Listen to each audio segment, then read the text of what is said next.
Classic car, vintage car, yard find, will it run, abandoned. All of the magic keywords right here in one shot. And this is my friend Stuby. Stuby used to work for me at my last shop. Why are you shaking my hand? I don't know, it's out of habit. Sort of YouTube formal? No, I don't know, it's just out of habit. At least he didn't hug me. Don't touch me. No. So, Stuby worked for me for a couple of years at my last shop, Mid-South Mopars. Stuby actually helped build the world's very first supercharged slant six. You know the Valiant? Oh yeah, yeah. It was a Torque Storm supercharged slant six. We had like that was a fun build thing. It was a fun car. Yeah.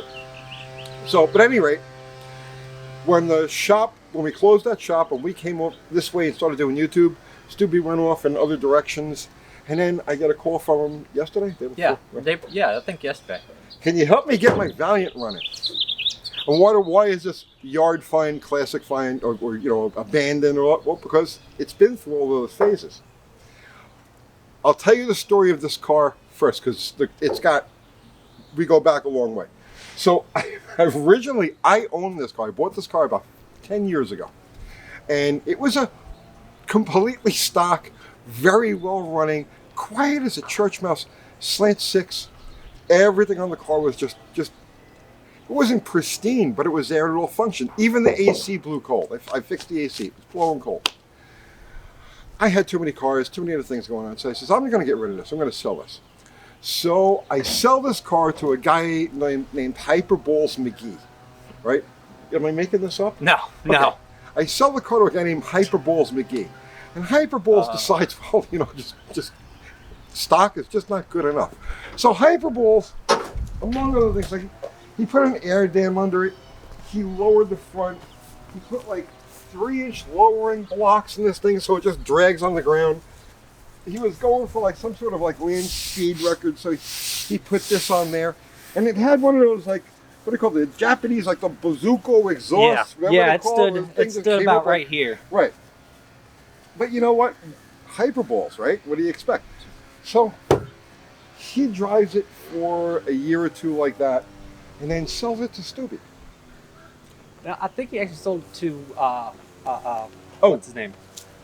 It changed hands a couple of times, but it ended up in Stuby's hands. Yeah. And that was just about exactly the time that we were out of business at Mid-South Mopars. Yeah. So this thing's been sitting essentially abandoned now for 3 years. 3 or 4 years. Yeah, 3 or 4 years. So for as long as we've been doing YouTube, this thing's been abandoned. So look, we got that keyword, abandoned. And then of course, so he calls in and says, can you help me get the car running? He just wants to use this as a daily driver, a classic daily driver. He says, can you help me get the car running? I was, yeah, sure.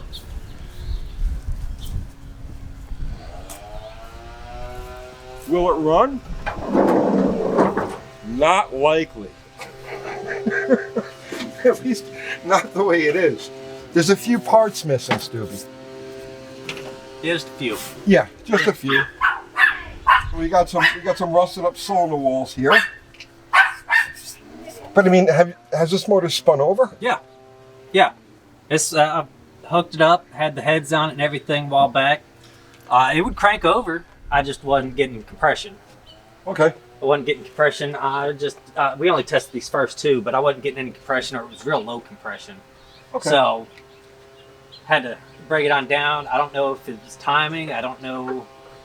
All right. Kind of stumped me. So I took it apart. I was gonna put a new head gasket on it. Maybe it was just a bad head gasket. Well, it had to sit a while. I got the new head gasket. I just hadn't done it yet. All right. Well, we're going to bring this thing over to the shop, and we're going to help Stuby turn this thing into a daily driver. Yeah. We'll try to we'll de-hyperballs it a little bit.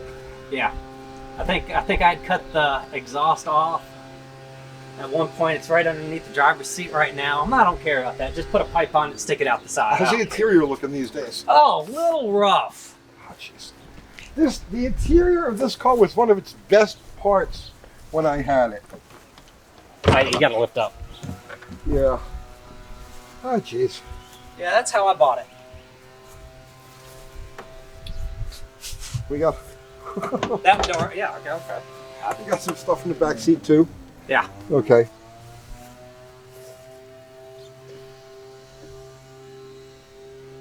Anything in the trunk? Probably. I don't have the key for it anymore. I had to actually bust the cylinder, ignition cylinder a little bit to try to get it to turn over. So I don't know.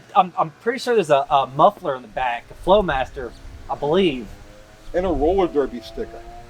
Because no car like this can be complete without a roller derby sticker in the back window. Right. You know, the reason why I think this is neat, and we're even doing this video now, is because a lot of people, a lot of our audience want classic cars. They want to drive a classic car. They don't want anything exotic. They don't want an LS6 Chevelle. They're not looking for... They just want something old, cool, with character that they can take out and, you know, just daily driver in, right? Decent gas mileage, halfway reliable, and cheap. And the thing about this, a car like this, is that you could still find them in this basic shape, right? And they're parked for years, halfway disassembled, and you could still find them relatively cheap. You could still buy a car like this off like Facebook Marketplace or Craigslist, $800, $700, like that. So that's what I like about this. The car, and Stuby, well, he's not a mechanic. He's an awesome helper. He can turn wrenches, he can prep things and everything. So I think that by us walking him through getting this thing running, that you guys are in that same position. You can pick something like that from up too.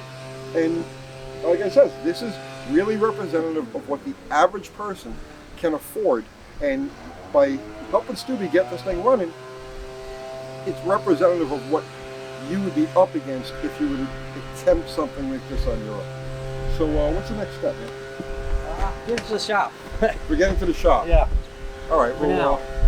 And then once it's running, we'll drive for a little bit, but I eventually want to do a build on the engine, but we'll get there eventually. For right now, let's just get it to where it's a functional automobile. Absolutely. Again. Something that's far better. From right now. I actually kind of like the wing. I think it gives a little character. I wouldn't mind having it redone. You cannot leave that freaking wing on there. No. All right. That body line's pretty good. A little rust right back here. No, the body was really solid. That was the thing about this car. You know, the body was solid. Look at this. You don't find it. Yeah. Just a little surface, just a little hole right there, but the innards are in nice shape. Like, this car with some effort, with a little bit of effort, could actually be a really nice, driver. Yeah. Not everybody wants a road runner. Not everybody wants a Charger. Some people are completely and totally content with something like a four-door Valiant or a Nova or a Comet or anything like that. That's just a cool vintage daily driver. I do know that one of the taillights, or when I first bought the car, none of the taillights were working. I did manage to get one of them to work with a little bit of tinfoil wrapped around the fuse, but the other one's still not working. That's the turn signal switch. We'll do a whole video on that. All right, so that's it. I just wanted to introduce you guys to the car and Stuby and what we're going to be doing with this.